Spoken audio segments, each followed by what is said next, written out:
Hi there. There's a topic that comes up quite often when I start working with clients, and that's that they share that they have a fear of success. And I remember when I first started coaching, this kind of made no sense. Like, why would someone be afraid of success? Like, who doesn't want all these good stuff?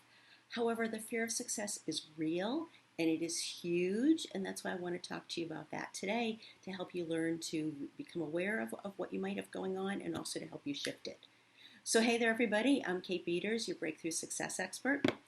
And so, fear of success, right, doesn't sound like it makes sense, right? Because who wouldn't want to either have more money or a better title at work, or if you're an entrepreneur, more clients, more visibility, lose weight, be healthier, all sorts of stuff. Like, who wouldn't want that? Yet, there's some real fears that pop up with these things. And as a result, people end up, myself included, we all end up self-sabotaging. So let's talk about that, and I am going to share with you that you are going to want a piece of paper and pen because I am going to give you an assignment at the end of this to do to help you work through your blocks. So let's talk about some of the more popular goals that people have. So what I want you to do as we get started is write down a piece of paper a big goal that you have. It could be that you want to take off that 20 pounds. Maybe you put it on during the pandemic. Maybe you put it on earlier. Maybe you're looking for a new promotion at work. Maybe there's a certain income level you want to be at. It could be all different things. Whatever it is, I want you to just write it down. Okay, so just so you have it on the piece of paper. And so let's talk about some of the blocks that pop up.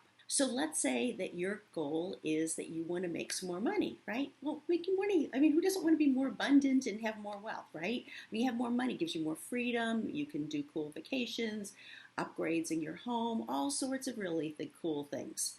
However, there's a lot of real blocks and fears that pop up around this issue. And things I have witnessed with my own clients are things like, if I make too much money, people are going to want to borrow it from me.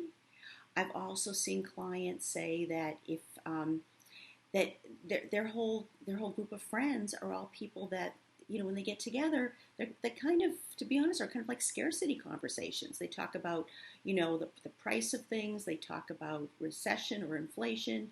They talk about how supermarket prices have been skyrocketing, and maybe they even make fun of wealthier people. So when you think about it, as much as you might want to be at a certain income level, that if you've got some fear of what success will do to you if you are making this money and how it will change your life, that is going to stop you.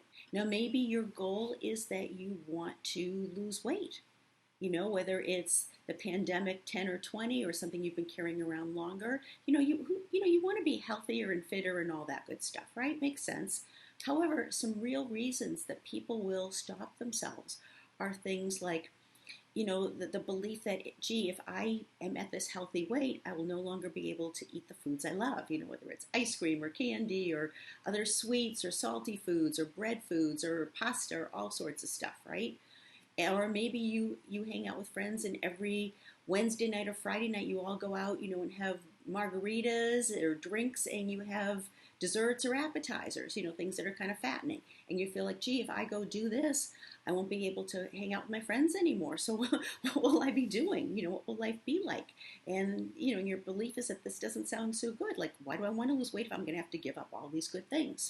Maybe you want that position at work, that new career, and you're saying like, wow, I'd really like that. The title sounds really cool, and I could, use my brilliance at an even higher level, and all sorts of really cool things could happen as a result. Sounds good, right? However, where people often get stuck is this belief like, okay, so let's say I do get that promotion. Does that mean I'm going to have to work harder? I'm already working nights and weekends. Like, how much more time do I have? I'll never have a minute of free time. Or else maybe, people say to themselves, I already know what I'm doing in this job. So if I take on more responsibility, I might make some mistakes. It might be harder. It's going to be a bigger learning curve. I don't know if I want to go there. It could be all sorts of things holding you back. Maybe you're also afraid, like, I've got a group of peers, and if I get that promotion, if I'm now at this new level, I lose that group of peers. So again, if you're holding on to these beliefs that these things will happen, it's going to stop you from reaching that next level. And one of my favorites is for those entrepreneurs, you're sitting there and saying, like, I want more visibility. I want to write that best-selling book, or I want to speak from stage, or be interviewed on radio shows, or have my own podcast, or whatever it is. And I know when I first started my own business, I'm going to be really honest and transparent with you, that the first web designer who created my website, I said to him, you can put my first name down, but do not put my last name. I didn't want my last name out there because I had this fear, it was like 12, 13 years ago. And I had this fear, like, what if my business doesn't work out? I don't know what the heck I'm doing. I've never built my own business before. It could fail. I mean, most entrepreneurial businesses do fail. And I just didn't want to have that visibility. I didn't want people to see if I screwed up. I just didn't want that out there. Now, of course, fast forward all these years later, I'm a member of the 5% Entrepreneurial Club. Only 5% of all entrepreneurs have a certain level of success, and I've done that. I have my best-selling books. I've keynoted on main stages across North America. Hosted my own radio show, been interviewed by tons of people. However, I had this big fear holding me back because I didn't want to make mistakes. And I see that so often with entrepreneurs, is that as much as they want that next level of visibility, it's like, I kind of like being under the radar where nobody really knows if I screw up or if I mess up. Again, back to your piece of paper, back to you. I want you to write down what that goal is, and I want you to just spend a few minutes and write down what you believe could be stopping you. Whether they're real or perceived fears, just write them down. And it's super important you don't judge yourself. You don't say, like, oh, this is stupid, or I'm probably the only one who would ever think this, or, whatever. I don't want you to judge yourself. I just want you to just free flow, write them down.